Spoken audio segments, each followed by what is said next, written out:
So we have been getting all kinds of questions in our email box. Which is fantastic. Yes. And we can't answer them fast enough. So we decided what would be better is to sit down and answer them and make a video about it that all of you can see. And just, this is going to be pretty casual, kind of like we're sitting down and talking to friends who would be asking us the same questions. Okay, question number one. Can I get a job in France if I don't speak French? Ooh, this is going to be a tough one. There is a lot of French spoken here in France, an awful lot.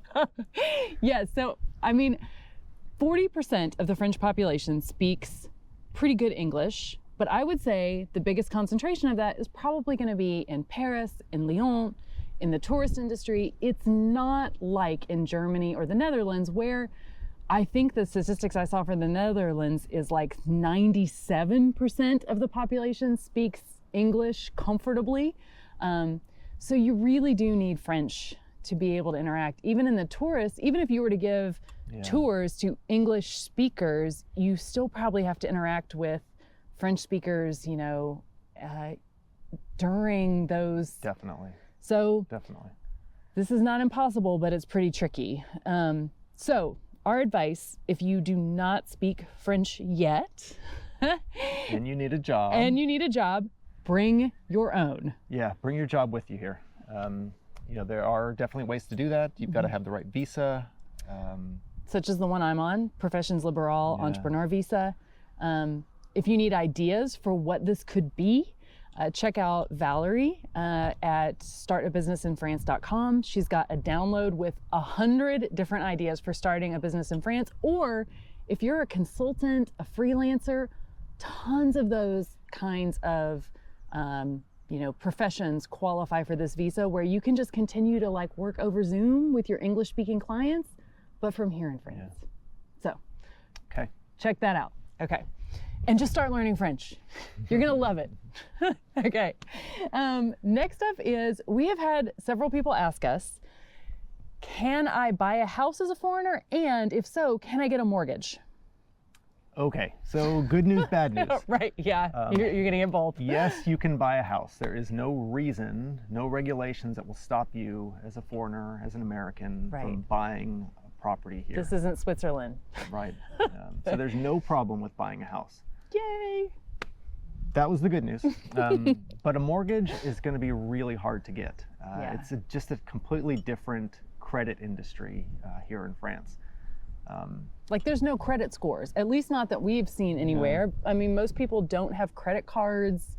So really your credit score here, from the eyes of a lender, tends to be your employment contract. Right, so you've got a French employment contract, that's your proof of payment. That's how you're gonna get a long-term loan.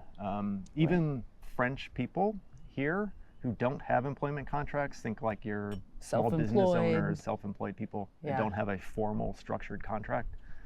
It's hard for them to get loans. It's hard for them to get mortgages. And even outside of that, often loans are not given if you're older than 50.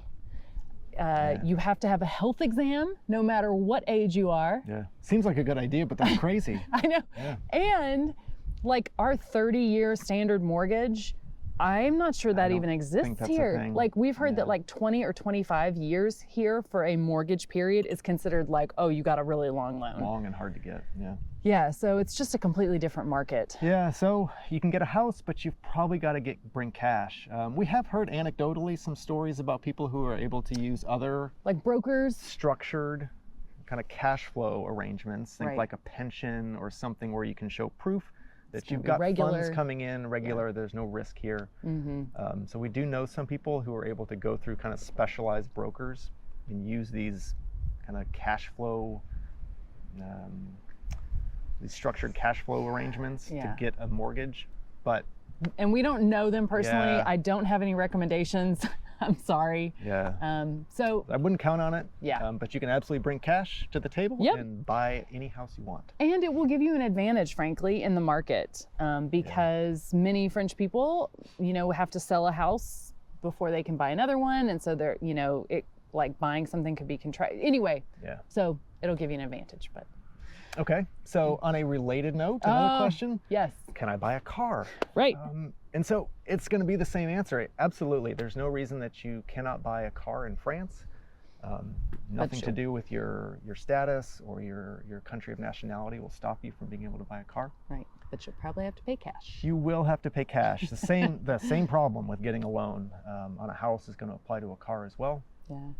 And the other two things you'll need will be a French license. We made a separate video about getting a French license, Yep. taking the test, exchanging your license. If you can do that, check that video out if you need to know about that. And then getting car insurance. Like, they will not let you drive a car off the lot if you don't have proof of car insurance. But it's a very similar process as getting car insurance in the US, except for you'll probably have to go to an agent. We haven't seen a lot of like online Geico in 15 minutes. I don't think so. Car insurance. Maybe, yeah. But that's an easy process. Exactly, yeah. And we've mentioned in other videos, but bring your driving record with you for this, because you will get major discounts. Good advice. Yeah. Next up is, I just went blank. Oh, international health insurance. This is one we've gotten a lot of questions about. This is a big one. So if you're going to get a visa, the visa will probably require you to show that you've got international health insurance that will cover you. Right, and it'll usually be specific about like the coverage level and what it needs to include. Yep. So the question is usually like, who do you buy this from? Yeah, and I think our advice, one, we put together a resource list. You can check that out. Yeah, there's a link to put your email in, and we will email it to you with the links to the company, one that we used for ours, and then another company that we've heard a lot of good things about. Yeah, in your search, our advice would be to expand your search scope beyond what are the traditional health insurance providers in the US. Right. Those companies will often offer international insurance, travel insurance, things like that. We have found them to be much more expensive. Right. Than what else you might find on the market. Yeah, so that's totally not to say that they're not good plans, and I like totally understand, like, there's some name recognition and comfort there, right? Because it's probably, maybe you've had them insure you before, but we've definitely seen a big difference in price going with a company that has more of a global focus. Or European focus. Or European focus than US. Yeah, So, another thing to look for too is, no matter who you're getting your insurance from, check the coverage. Sometimes it's international, including the United States, and sometimes it's international, excluding the United States. So you might get covered everywhere but the US. Right. The difference in those two policies is often dramatic, whether you're buying from a US-based company or an international company. Right, and when we say covered in the US, this is usually not like covered 365 days a year, but we mean covered like if you come back to visit. For some of them will include like a certain number of weeks per year that it also covers in the US. So just check that, because it's going to be different than probably when you've ever bought insurance before. Yep. We've gotten a lot of questions about how hard is the adjustment period if you decide to enroll your child directly into a French school where they don't speak any French versus maybe trying to find an English-speaking school. Yeah, really valid. It's kind of a scary situation. Oh, yeah. Kind of which option do you go for? What do you do?